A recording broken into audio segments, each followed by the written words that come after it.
Alors, pour cette troisième vidéo, je vais vous parler des séries que j'ai beaucoup aimées en 2017.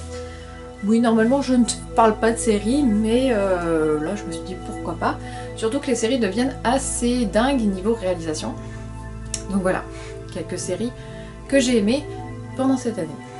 Alors on va commencer avec The O.A. qui a été diffusée sur Netflix assez tôt dans l'année, je crois. Donc The O.A. Ça parle d'une enfant qui revient parmi les siens.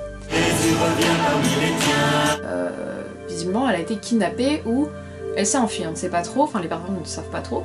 Et en fait on se rend compte qu'elle a été effectivement kidnappée et on va suivre ses aventures quand elle est incarcérée, sachant qu'elle est aveugle au départ et qu'elle revient en ayant recouvré la vue. Je binge-watch rarement. The O.A., comment dire, je suis restée bloquée devant jusqu'à 2h du matin. Voilà, ça ne m'est jamais arrivé, à part avant. J'avais juste envie de savoir la suite. Alors je ne sais pas si c'est le sujet traité dans le fond qui m'a beaucoup plu ou si l'histoire, mais en tout cas, cette série m'a captivée. Bien sûr, il y a des avis contraires, hein, ce que je peux comprendre, puisque ça parle... Désolée, je vais spoiler un tout petit peu, mais ça parle un peu des anges ou des trucs comme ça. Enfin, c'est un peu ésotérique. Donc si l'ésotérisme ne vous plaît pas, c'est vrai que cette série ne risque pas de vous plaire. Ensuite, une autre série que j'ai adorée et qui a une deuxième saison là qui arrive, ou qui est déjà en cours en fonction de où vous trouvez vos séries. Mais cette série va être annulée et ça me fait le cœur. Cette série c'est Dark Gently, détective holistique. Et en fait c'est juste ouf. Si vous adorez l'absurde, en fait cette série est géniale, elle est faite pour vous. Et si en plus vous aimez Elijah Wood, c'est double bénéf. Voilà, donc moi c'est double bénéf, puisque j'adore l'absurde et j'adore Elijah Wood. Et d'ailleurs il est assez parfait dans ce rôle de mec complètement embarqué dans un truc qu'il ne peut pas comprendre, puisqu'il n'y a rien à comprendre tant que tout ne s'est pas mis bout à bout. En fait c'est ça le principe de la série, c'est que Dirk est un détective holistique, c'est-à-dire qu'il résout les affaires en ne faisant rien, puisqu'il attend que les indices ou les choses se déroulent d'elles-mêmes. Voilà. C'est plutôt pas mal comme concept. Enfin moi j'ai adoré le concept, ça se base... je sais pas pourquoi... ça se base je sais pas pourquoi j'associe ça au quantique, mais bon, c'est peut-être dans ma tête. Je vous conseille, enfin en tout cas moi personnellement, j'ai adoré Mindhunter, et je me suis laissée embarquer dans une histoire visiblement vraie, où on explique comment la première section du FBI chargée de comprendre et d'appréhender les serial killers est née.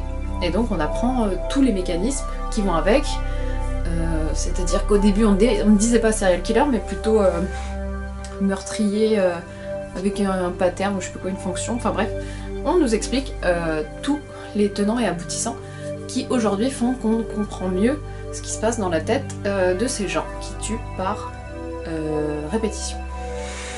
Voilà. Je vous conseille cette série qui est vraiment pas mal, avec des personnages très intéressants, autant les meurtriers que les deux flics qui mènent leurs enquêtes. Voilà. Mon petit chouchou tout récent, puisque je viens de la terminer, c'est Taboo, que j'ai mis, où j'ai mis vraiment beaucoup trop longtemps à la voir, parce que je la trouvais pas. Taboo, comment dire, déjà il y a Tom Hardy, voilà. Ensuite ça parle d'un mec qui revient à Londres le jour ou le lendemain de la mort de son père. Et ça va faire chier tout le monde. Super, grosse ambiance.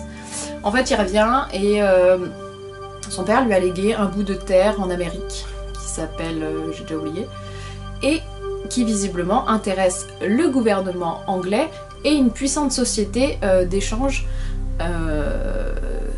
par bateau. Toute la série c'est un mélange entre de l'ésotérisme, parce qu'il y a un poil de magie, des embroglios politico, marchandos, tout ce que vous voulez, et un fond politique sur la traite des Noirs par l'Angleterre. Voilà, ça reprend souvent le thème de l'esclavagisme avec Tom Hardy qui veut absolument prouver que cette terre a été échangée et non pas volée aux indigènes. Il a aussi beaucoup de communication médiumique avec des noirs morts dans le naufrage d'un navire où ils étaient traités, où ils étaient emmenés comme esclaves. Et on parle beaucoup de ce passage-là, et en plus on a le droit à une vision du Londres des années 1800 et quelques. Voilà. Donc c'est vraiment pas mal, les décors sont vraiment très beaux, les personnages sont intéressants, le scénario se tient. C'est peut-être un petit peu ennuyeux, peut-être pour ceux qui aiment pas trop les imbroglios politiques, mais bon. Normalement j'aime pas trop ça, donc moi ça m'a pas dérangé, mais c'est aussi parce qu'il y a Tom Hardy. Et enfin, je me suis laissée tenter par Atypical, qui a été recommandé par Détective Gillick sur sa chaîne, et je vous conseille d'aller voir sa chaîne car il parle beaucoup de séries, et d'ailleurs il a fait une vidéo par jour, ou presque, sur une série à chaque fois, qu'il vous recommande, et bon bah j'espère que vous avez le temps, parce que vu tout ce qu'il recommande, ça a l'air chronophage. Mais en tout cas, comme il l'avait recommandé et que je ne savais pas du tout, enfin j'avais vu passer la pub sur Netflix mais je n'avais pas cliqué, pas comme Mindhunter, et ben là je me suis laissée tenter et effectivement c'est très cool. Ça parle d'un personnage atteint d'autisme, donc déjà si le sujet vous intéresse, c'est traité de façon légère, c'est-à-dire on ne minimise pas l'autisme, mais on le considère comme juste des différences que ce personnage a par rapport aux autres. Mais c'est jamais une contrainte, c'est jamais un défaut, c'est juste on s'arrange comme si, je sais pas, moi-même j'étais intolérante au bruit fort, et ben on s'arrangerait pour qu'il y ait moins de bruit. Et ben pareil là, les personnages qui gravitent autour ne voient pas l'autisme, à part un personnage dont on a besoin pour faire inventer l'histoire. Les personnages sont là pour montrer que Sam a une vie plutôt normale malgré l'autisme dont il est atteint. Donc voilà, c'est assez, moi je trouve que c'est une représentation assez positive de l'autisme. Après, c'est sûr que c'est le personnage est atteint d'un autisme high level, comme ils disent, c'est-à-dire qu'il est capable de parler, qu'il est capable d'avoir des interactions sociales assez poussées, voilà. Donc ce n'est pas l'autisme le plus fort, mais c'est bien de quand même commencer à montrer que même quand on a un handicap, on peut en vivre, et les autres autour sont pas obligés de souffrir le martyre. Enfin, ça peut être juste une différence. Voilà! Voilà, c'était les quelques séries que j'avais beaucoup aimées en 2017. Comme je parle pas trop de séries, j'ai pas trop d'attente pour les suivantes parce que je ne sais pas du tout ce qui va sortir. Et voilà, je vous dis à bientôt, bah demain quoi, pour la prochaine vidéo.